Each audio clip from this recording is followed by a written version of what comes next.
और इसी हवाले से हम नाज़रीन को बता रहे हैं कि वफाकी हुकूमत आज 18,500 अरब से ज़ायद का बजट पेश करने जा रही है। IMF के मुतालबे पर इजाफी टैक्सेस लगेंगे और पेट्रोल पर वसूल की जाने वाली 60 रुपये लेवी बढ़ाकर 80 रुपये किए जाने का इम्कान है। इस पर जो हमारी ताजिर बरादरी है यहाँ मैंने वो क्या सोच रहे हैं ये भी हमने जानना है। एक आम आदमी की सोच क्या है उस पर भी बात होगी। इस वक्त मिर्ज़ा इख्तियार बेग साहब ने में ज्वाइन किया, उनको प्रोग्राम में हम खुशामदीद कहेंगे। जी मिर्ज़ा साहब बहुत शुक्रिया आपके वक्त का। मिर्ज़ा साहब कहिएगा कि आपकी तवक्कुआत क्या है, क्योंकि अभी जो एक इब्तदाई तौर पर खबरें सामने उसमें यही कहा जा रहा है कि भारी भरकम टैक्सेस आयद हो जाएंगे और महंगाई जो है वो पहले की निस्बत बढ़ेगी। आपकी सोच क्या है? जी बिल्कुल आपने सही कहा, यही है सूरत हाल। मैं एक पार्लियामेंटेरियन हूँ और MNA हूँ, तो हमारा पार्लियामेंट में कल इस पे बहुत बहस हुई।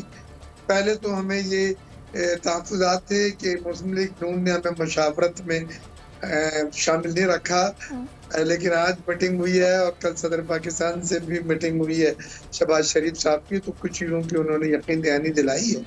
बहरहाल हम हुकूमत को तो सपोर्ट करेंगे, हम तो बजट पास कराएंगे, लेकिन इसमें हम ये चाहते हैं कि बिजनेस कम्युनिटी के कुछ मुतालबात हैं, कुछ आम आदमी बिलखुसूस फार्मर किसान के जो डिमांड्स थी वो पूरी हों। लेकिन बजट में नजर आ रहा है कि IMF की जो शराइत है उसके हिसाब से नए टैक्स लगने जा रहे हैं। सबसे ज्यादा जो तशवीश है हमें वो एग्रीकल्चर सेक्टर पे जो टैक्स GST लगने जा रहा है 17-18%, जिसमें बीज हैं, जिसमें ट्रैक्टर हैं, जिसमें पेस्टिसाइड्स हैं और यूरिया वगैरह है।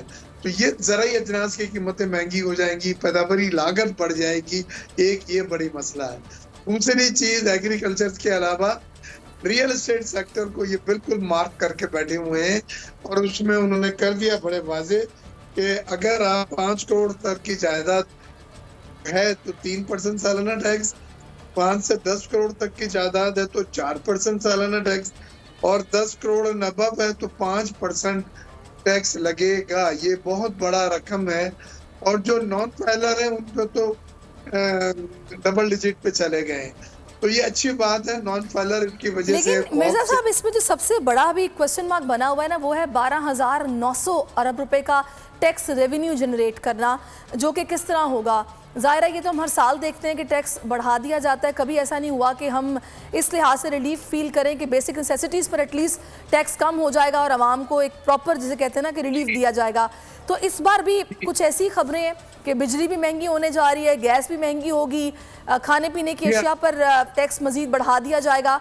तो ये 12,900 का जो फिगर है ये तो बहुत बड़ा है, एक अच्छा खासा गैप है, ये कैसे फिल होगा? इसको क्लैरिफाई करने का, इस बार 9,400 अरब रुपए का बजट था, 200 अरब रुपए तकरीबन शॉर्ट MBR का है टारगेट मुकम्मल करने में, और इन्होंने 3,500 इजाफी टैक्स डाल के नया हदफ 12,900 रुपए का जो रखा है ये बहुत ही ऑप्टिमिस्टिक है, क्योंकि GDP ग्रोथ 3.6% जो आपने रखी है उसमें आपकी इकोनॉमी इतनी तेज नहीं हो जाएगी कि आप 12,900 के टैक्सेस वसूल कर लें, पहली चीज। दूसरी चीज IMF के कहने पे जो सेक्टर्स आपने रियल एस्टेट, एग्रीकल्चर और रिटेल एंड होलसेल को रेगुलर टैक्स स्कीम में लाए हैं उसमें कोई रिस्पांस नहीं है। अभी ताजिर दोस्त स्कीम जो FBR कराई थी उसमें से 22,000 लोगों ने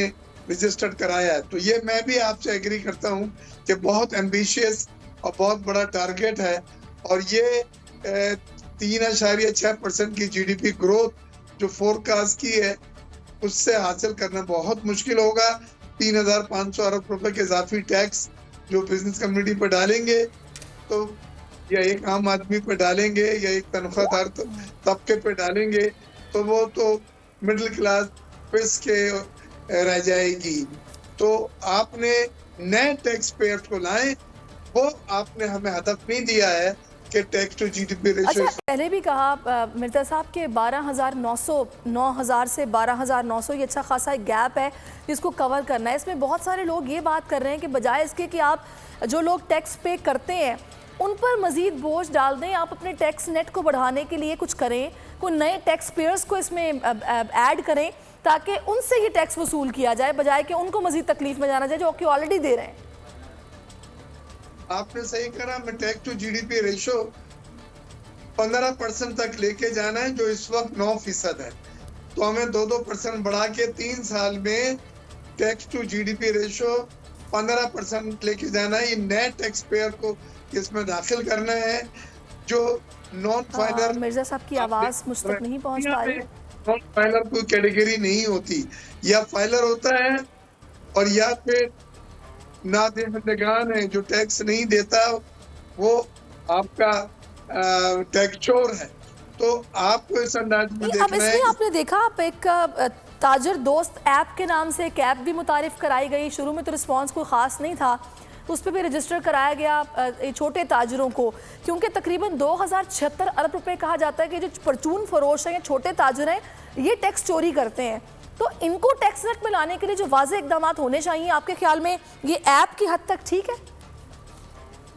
देखिए, IMF ने 3 सेक्टर को कह दिया है कि मेरे पास आना नहीं अगर ये 3 सेक्टर नए टैक्स रिजीम में रजिस्टर्ड नहीं होते, शामिल नहीं होते, इन पर टैक्स नहीं लगाया जाता।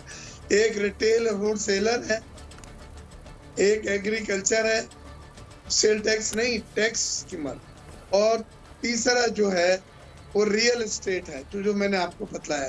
तो अगर ये 3 सेक्टर में आप शामिल कर लेते हैं टैक्स नेट में, तो आपको इजाफी टैक्स काफ़ी मिल जाएगा, क्योंकि यही वो 3 सेक्टर है जहां ब्लैक मनी पार्क होती है, जहां आप अपने अनडिक्लेयर्ड पैसे जो हैं जहां पे लगा देते हैं रियल एस्टेट में। बल्कि रियल एस्टेट में कैपिटल था, उसको भी ये कह रहे हैं कि अब हम ख़त्म कर रहे हैं। यानी अगर कोई प्रॉपर्टी 5 साल पुरानी है, 10 साल पुरानी है, जब भी आप बेचेंगे उसके ऊपर टैक्स लगेगा। पहले ये था कि अगर 3 साल पुरानी है तो इतना टैक्स, 5 साल के बाद बेच रहे हैं तो इतना टैक्स, 10 साल के बाद कैपिटल गेन नहीं लगता था। तो ये बड़ी सख्त एंड हार्श टैक्स की ये इनिशिएटिव लेकर आए हैं। सब्सिडी सब खत्म हो रही है। सेल टैक्स पे सब्सिडी बहुत जगहों पे दी हुई थी, वो ये खत्म कर रहे हैं। पेट्रोलियम डेवलपमेंट लीवे को भी 60 रुपए फी लीटर से बढ़ा के 80 रुपए फी लीटर करने जा रहे हैं। सही। तो एग्रीकल्चर महंगी होगी, पेट्रोलियम महंगा होगा, ज़राई अजनास महंगी होगी, रियल एस्टेट। नहीं, लेकिन इसमें मैं चाहूंगी थोड़ा सा हम लोग ना इस हवाले से भी मिर्जा साहब बात करें। उनकी वो आने वाले वक्त में मुझे तो बढ़ती नजर आ रही है दोबारा, सही, जो हमारे लिए सही नहीं है, क्योंकि ये 30% सब्सक्राइब करें और बेल दबाएं ताकि कोई खबर रह न जाए।